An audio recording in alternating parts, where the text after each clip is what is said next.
Welcome, everyone, to this briefing brought to you by the Israel Defense and Security Forum, IDSF. It's a great pleasure to be sitting down today with Elie Pieprz, the director of IDSF's governmental relations.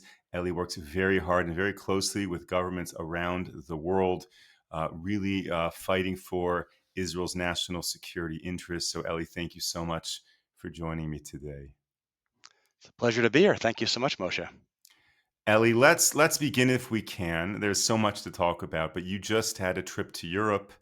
Maybe you can share a little bit with us about what happened in the EU when you were in that area and your reactions. Thank you so much. Yeah, I mean, with so much of the focus of Israel's relations internationally with the Trump administration, we sometimes forget that there actually is Europe. And even though Europe it doesn't always act as Israel's strongest friends, there's reasons to be optimistic about certain aspects and certain elements within Europe, and investing there is worthwhile. So we spent the last few days in Brussels. That's the home of the European Parliament. And actually, the first meeting we had, which is something that is not easy to get, was a meeting with the office of the equivalent of the Secretary of State for the entire Europe, the High Representative for International Affairs. Um, and what was both wonderful and also disappointing is that a lot of the messages that we were conveying, unfortunately, was really some of the first times that they had actually heard some of the messages, some of the explanations about what Israel is doing, why Israel is doing it regarding the war, some of our operational activities. And as you might imagine, certainly last week, a lot of the conversations were about humanitarian aid. The necessity from their perspective of providing humanitarian aid, some of their concerns about how long the war is going to take, why are things going to be different this go around as opposed to the last year and a half, trying to give them some confidence. And essentially, what it came down to is, generally speaking, Europe sees Israel as an ally. However, um, Europe is not nearly as invested in Israel's well-being as the U.S. is, and that's largely because the U.S. has a very significant faith-based community, both Jewish but primarily Christian, who value very much Israel's relationship, and they very much adhere to the idea of those who bless Israel are blessed, those who curse Israel are cursed. In Europe, while certainly there are people who are of faith who are Christian, but it's not doesn't have the overwhelming political impact as it does in the States, and therefore Israel's relationship with Europe is largely economic, is largely we're on the right side, we have some similar enemies, um, but it isn't the same guttural relationship that we have with the US, and as a result, a year and a half of the war, we're starting to see fraying of these ties. There are certainly, like in the US, you have a lot of elements and much more elements in Europe of those who are critical of Israel, many because um, many Muslims have immigrated from the Middle East into Europe and have had huge impact on the society. And I would say, there's a tremendous fear that which countries which support Israel publicly will eventually get harmed by some of their actual either citizens or some of those who live within their borders. So there is real concern about that. At the beginning of the war, it was very clear right and wrong. A year and a half in, they feel like it's very difficult for them to maintain the balance within their own societies.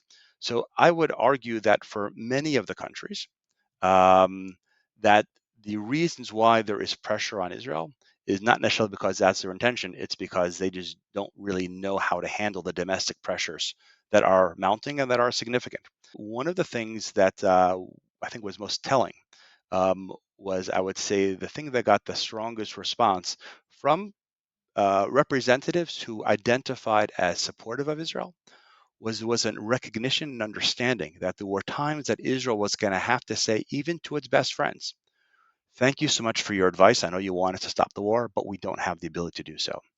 Israel needs to be able to communicate that politely, respectfully to allies, understanding that they're coming not necessarily, some cases maybe it is a little anti-Semitic, anti-Israel. In many cases, it's not anti-Semitic, it's not anti-Israel, but there is just a limitation to what they can handle internally. But we need to be able to communicate when there are disagreements, even if there are fundamental disagreements.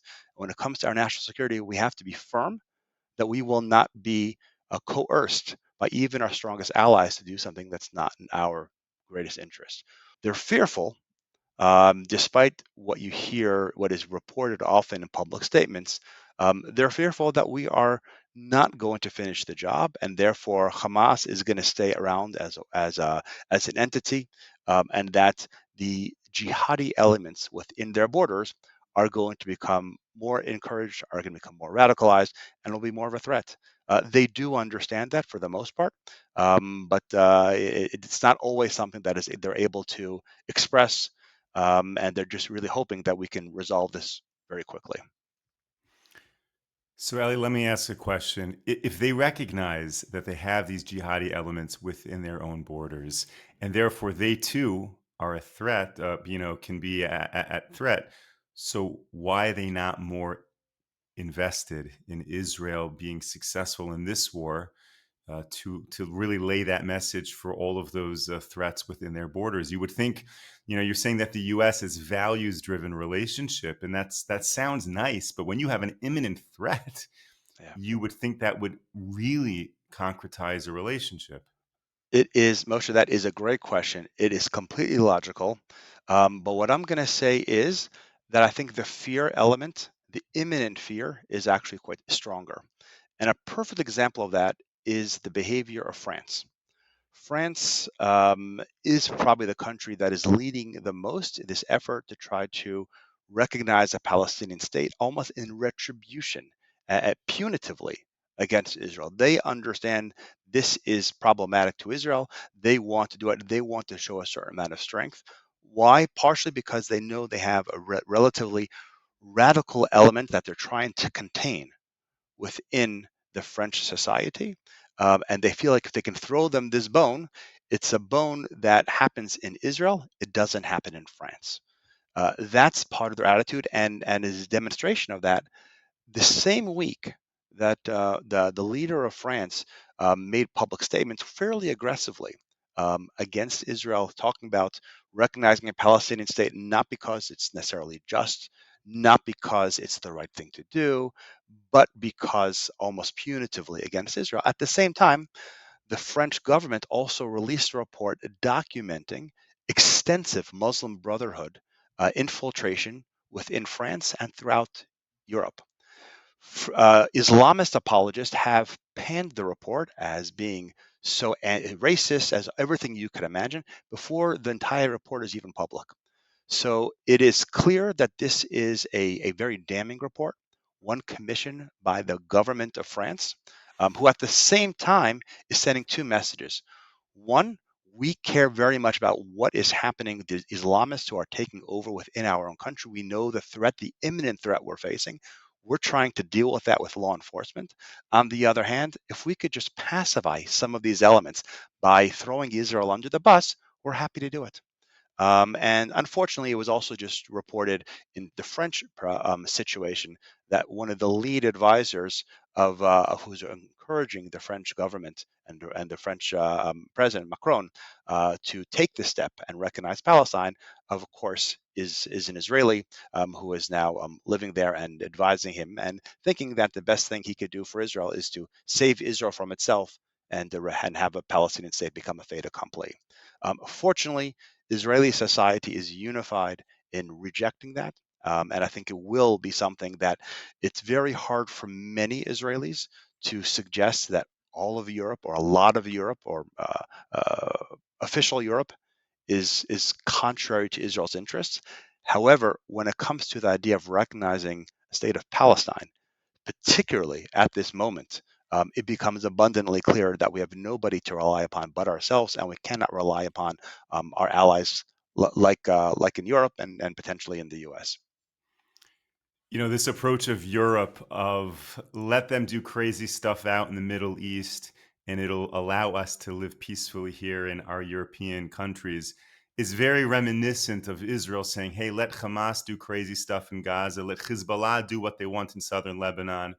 We will be sheltered over here and safe. And we've seen that just doesn't work. So hopefully Europe will take a lesson from the experience here in Israel. I hope. I don't remain optimistic, partially because of demographics. I mean, the traditional Europeans are not really having many kids. The Europeans who are having kids are those who, for the most part, came over from the Middle East over the last decade or two. But much of Europe, unfortunately, is dying out. For them, it's not. They don't need to safeguard Europe long term. They need to safeguard Europe for a couple of decades. They may get that time. They may run out the clock a little bit so that the awful consequences of what's transpiring in Europe won't materialize on their watch. Although I will say there is, I want to be a little bit more optimistic about Europe. There's a switch going on as well. Central Europe, particularly the countries that are right adjacent to Russia, um, have a much better attitude. Frankly, most of those countries did not allow in refugees from the Middle East. They kept their borders relatively closed. They, at this point, recognize the threat of a power on their border. They, on the one hand, they may not vote with us at the UN. On the other hand, they are reaching out to Israel and particularly to IDSF to help them with how you formulate military. How do you is conscription beneficial? Is mandatory conscription not beneficial? How do you build a military that is integrated into society so that it's not just about weapons, but that it could lead to kind of a startup nation? How do you build an education structure that could benefit that you can create a sort of healthy nationalism, the kind that IDSF promotes, the healthy Zionism that we have here? Well, certainly these ideas are not easily replicable. There's a recognition that Israel is doing the right thing. It's doing the best that it can. They aren't focused so much on our issues, but there is a growing sense of support from many countries in Central Europe, and as a result, one of the major changes has been that the two primary, I guess you would call it in American terms, cabinet secretaries, both the Secretary of State and the Secretary of Defense, um, in the past, in previous European parliamentary situations a year and a half ago, it came from the leaders came from countries and parties that were very hostile towards Israel. Basically, the Secretary of State was a guy by the name of Borrell from Spain, who is hard to say anything but an anti-Semite, someone who you could imagine what his ancestors were doing in 1492. Not hard to make that connection. Now those leaders are now leaders from a country of Estonia and a country of Lithuania. Both of those leaders are people that General Vivi and I have met with a number of times. There is a general sympathy and appreciation for what we're doing. We've even engaged with the vice president of the entire European Commission, who comes from a very left-wing socialist party, who does not necessarily agree with us, does not necessarily agree with Israel on how we're prosecuting the war, but she is very concerned about anti-Semitism, and she is able to see that the vitriol, the language and the dialogue about Israel has gotten so out of hand, and that it is absolutely leading to anti-Semitism even before the tragedy that we saw unfold in DC last week. So I think if there is a way to communicate effectively to our European, some cases allies, some cases hopefully not enemies. I think there is a way that we can make some progress, and it's not something that we should give up upon. It's not easy for our Ministry of Foreign Affairs to do all the work. It's incredibly important for an organization that is independent of the government to be able to speak freely and openly, and actually we can have in some cases even more effective communication than through the official channels. Ellie, I'm so glad you mentioned that because I wanted to get some clarity on that. A lot of this work that you're doing sounds like something that the Department of Foreign Affairs of the State of Israel is or should be doing. Can you just explain, like, Why are you making these meetings? Why are you the one representing IDSF in Israel? Why is this not coming straight from the government? Thank you. The government and embassies, we do have the Ministry of Foreign Affairs does have embassy staff and all over, and they're deployed all over the world. To be honest, they are understaffed, under resourced, so there are limitations on what they can do.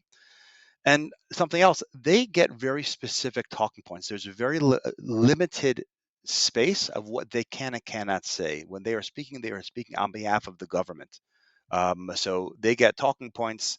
They really can't deviate too much. And while it certainly is important and valuable and necessary for government officials to receive the official talking points and communications from our government, from the IDF spokesman, to be able to sit down, and loosen the tie and have a little bit off the record conversation with somebody like General Avivi or some of the other senior officers who could talk about how the IDF typically responds in these kinds of situations. And they, as elected officials from Europe or the U.S. or wherever, have the ability to ask open questions in a way that maybe it might be offensive to someone in the government, or we could handle that, we can take that, and then we could respond also a little bit more aggressively. In fact, there are sometimes when we wanted to point out certain things to elected officials, certain activities where, particularly when we go into Central Europe, there is a lot of criticism from those countries who Israel is hoping to strengthen our relations. But there's criticism that Israel isn't more doctrine in being anti-Russian. They want Israel to be voting against Russia in many international forums. They want Israel to be making statements against Russia. As you can imagine, Russia and much of Central Europe, there's a lot of conflict, and it's very daunting for them. Um, and while on the one hand, I can certainly understand from their perspective why that's important. I actually asked some of our um, embassy staff in different countries, what is your typical response? Just curious how they respond. So they gave us some answers. And I said, have you ever expressed that, this is how your country votes in international forums against Israel consistently? So you may get upset that Israel once or twice didn't vote in the way that you wanted and gave Russia a pass, but you voted 30 times against Israel. So in diplomatic speak, most of our diplomats will say that's not something they're comfortable saying. And then we don't ask, we say this is something that we are comfortable saying as IDSF. So we could have a little bit of a harsher conversation, something that's not quite as diplomatic, something that official channels may or may not, but it sounds like typically does not do. We can sort of fill in that gap. But there's obviously much more consequential items that we can provide as well. And there are many soft diplomacy items that we're helping them on, for instance, even home front command. Um, Most of the countries in Central Europe don't know how to warn a society, warn their civilians if there is potentially an incoming missile. I don't know if you've had Dr. Chilik Sofer on this in the past, but he's one of our, Bechirim. He's one of our experts from IDSF who has run this for the IDF in the past. He's back in reserves and doing a lot of that and trying to help out in the north to prepare society for these situations. He's lectured for all the NATO countries in Israel. When there's no war, he's helping societies in preparing not generally for missiles, but more for earthquakes, natural disasters, things like that, where there are a lot of overlap and a lot of similarities. But I went to country after country talking about the war, and the conversation kind of circling back to the areas of Dr. Sofer's specialty, Brigadier General Sofer's specialty. And now we're facilitating meetings for him to help out those countries. Now, is that an IDSF issue? Is IDF Israeli diplomacy issue? It's soft diplomacy. It's beneficial. It's encouraging, communication. And I believe that ultimately it will help to soften some of the harsher responses that maybe some countries want to have towards Israel when we're engaging in this way in a way that really benefits their society. Learning from our experiences and sharing it with them, that's something that they're really getting from us, and they're definitely not getting that from the other side. Ella, we must talk about the US, because you, of course, have a lot of experience in DC as well. There's just so much to unpack and so many theories floating around about what the administration is intending for Israel and whether the US Israel relationship is weaker now than ever or stronger now than ever. What can you share with us? Yeah, so thank you. Yeah, it is. It's seems like it is such a moving target. It seems like it's so difficult to read, and I'll be honest, I actually think it's not difficult to read at all, as long as you don't read all of the paper and all the media on a regular basis. Um, because frankly, as we all know, with President Trump does not have a difficulty communicating. If he wants to get into the media, he usually doesn't use unnamed spokesmen. He does it on his own. He does it very effectively. And if he says one thing one day, he might change his mind the next day. Um, when Trump says things, he says things for a specific audience to get a certain reaction. Um, what I would suggest is that the relationship between America and Israel is extremely strong. President Trump, while he certainly wants to get a deal done, he was, he ran both in 2016, in 2020, and again in 2024, and making America great again. His foreign policy is about strengthening America. Frankly, every foreign policy in the world, generally speaking, is about the one country trying to strengthen their own interests. That's not a bad thing, and that's not something that America should apologize for or needs to apologize for. Um, a lot of the concern about the state of our relations was dealing with a number of times where it seemed like Israel and America were out of sync when the U.S. made a number of unilateral decisions that affected Israel. Certainly, the Iran nuclear agreement, um, the deal with the ceasefire with the Houthis, and then we also had the hostage release of Idan Alexander. All those seem to be done largely without Israel's consent. Whether it's without Israel's awareness or not is not 100% clear. Um, but I think in all those cases, what the Trump administration did is separated clear U.S. interests from America's interests with an ally and a strong ally like Israel. It's clear there's 59 hostages. When one hostage is an American citizen, it's not surprising that that is a priority of the Trump administration. It shouldn't be the priority of the Israeli government. All citizens should be the same. But to the Trump administration, it actually makes a lot of sense that they prioritize their one hostage, their one citizen who's a hostage. And now, as the administration is putting pressure, I would say verbally on Israel, in effect, actually on Hamas. I think that seems quite clear.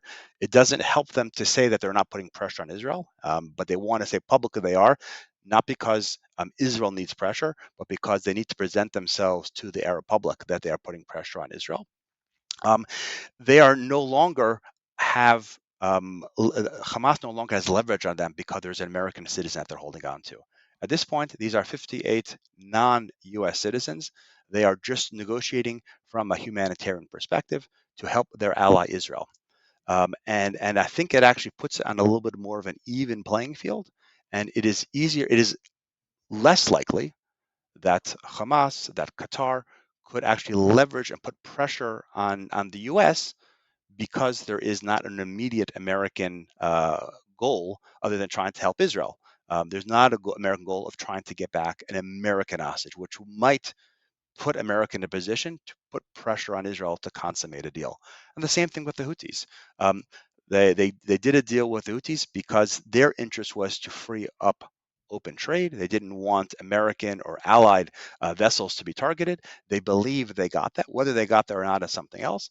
But at the same time that agreement's going on, they also said they're not going to restrict Israel's efforts to continue to attack the Houthis. Now, I guarantee I didn't have to be in the room. I know the Houthis asked that. I know the Houthis said, well, we'll do a ceasefire with you, but we want you to restrain Israel to stop them. That didn't happen. And the exact same thing is happening with the Iran nuclear deal. At the same time that negotiations are going on, which is something that I do believe that President Trump needs to do in order to build a certain amount of political capital if the US were to either greenlight or be involved in a potential strike on Iran, um, They needed to show their public that they're not jumping into a war, they're not threatening the U.S. or U.S. assets, they're being responsible, they're doing something diplomatically. Um, at the same time that's going on, random fires are taking place and seem to be developing in strategic areas in Iran. If this was a different administration, I think it would be very likely that they would make a public statement just to benefit Iran, saying, I don't know who's doing it. Israel hasn't taken credit. But if Israel is behind these kinds of acts, they should stop. That's not helpful. To make a statement like that would basically wouldn't really harm Israel too much, but it would create a lot of benefit to the negotiating to show that they are strong. Instead, they don't say a word, and I think then the appearance is that the Trump administration is saying, we're negotiating with you, and there is a credible military force on the table. Well, it's actually stronger than that. The credible military force is being executed while we are negotiating. So if you think that there is going to be, we're trying to negotiate a deal and you're going to try to cheat on us, we're not telling Israel to stop. In fact, while we're negotiating, Israel is more than likely continuing to attack. And the only people who know what Israel is doing are actually the Iranians. The Iranians know every time that Israel, if there's a cyber attack, if there is a port that blows up, they know that if it's an accident, they know that if it's potentially sabotage within, which is also possible as well, or they know that if it's the Israelis. They are freaked out a little bit. And I think part of it is this good guy, bad cop. The good cop at this point is the US. The bad cop is Israel. And the US is facilitating and encouraging Israel in this way. So I think ultimately our relationship remains strong, remains solid, and I'm excited and I'm optimistic about the future. Ellie, that is very good to hear. Let me ask one question, kind of comparing the U.S. operations in Yemen versus what we could see potentially in Iran. In Yemen, the U.S. Deployed its forces and its munitions against the Houthis to a point that they were able to then make a deal with the Houthis rather than go in with, I guess, a mindset of let us completely destroy the Houthi forces. They attacked until a deal was struck. Is there a concern that that would be the same approach with Iran? That Israel is talking about the need for a decisive attack on Iran to destroy its entire nuclear infrastructure, but is a more likely scenario that the U.S. would allow or partake in or support a more limited strike on Iran to get Iran back to the negotiation table. Is that a scenario you could see unfolding in Iran, similar to how it happened with the Houthis? It's a great question. Listen, I definitely think that there are dangers about negotiation. There are dangers, and obviously, from my perspective, I think it is better that there were no negotiations because time only benefits Iran. But to your point about a deal that is struck with Iran that doesn't allow Israel to fully empty its war chest. It certainly is possible. I do think that the targets that Israel has in Iran, the threat that Iran represents, and frankly, one of the things that is very critical for the Trump administration is they don't want to be seen as weak. How do you define weak? People can say, "Oh, the deal that the U.S. struck with Houthis, you almost legitimized Houthi, you made them almost like an equal deal. That was a weak deal." Some people can say that. When it comes to Iran, it's a different story because Iran already had an agreement with Obama. The shadow or the idea that Trump would create an Obama 2.0, that is kryptonite for Trump's legacy, for Trump's image as a strong American advocate. He's right now wielding tariffs around the world to show, hey, you think that we're reckless, but I'm looking out for the little guy. I'm looking out for America. Projecting a really strong America. He went to the Middle East a couple weeks ago to get business deals and to try to generate a strong economic benefit for the US. He does not want to enter into a deal that is going to make him be compared to an Obama deal. Iran will have the ability to break a deal over the next few years while he's still in office. that would be kind of humiliating. That would really be harmful. And I think ultimately it's this thing that will stop the administration from making a foolish deal that really would hinder the U.S. Would hinder Israel. And I'll say on top of that, as the last point, Israel has made it clear that whatever agreement the US and Iran make with each other, it does not constrain Israel. And every time Israel said that, there has never been any kind of statements, certainly public statements, from the US saying, hey, that's not helpful. Don't say that. Okay, that hasn't happened. It almost seems like the US wants Israel to make those kinds of statements because they know that strengthens their negotiating and their leverage on Iran. And I think ultimately while there are statements that seem unsettling, if you follow the day by day and the headlines and the push notifications you get on this, seems like who knows, it's spiraling out of control. I do think that there is a soberness about the approach.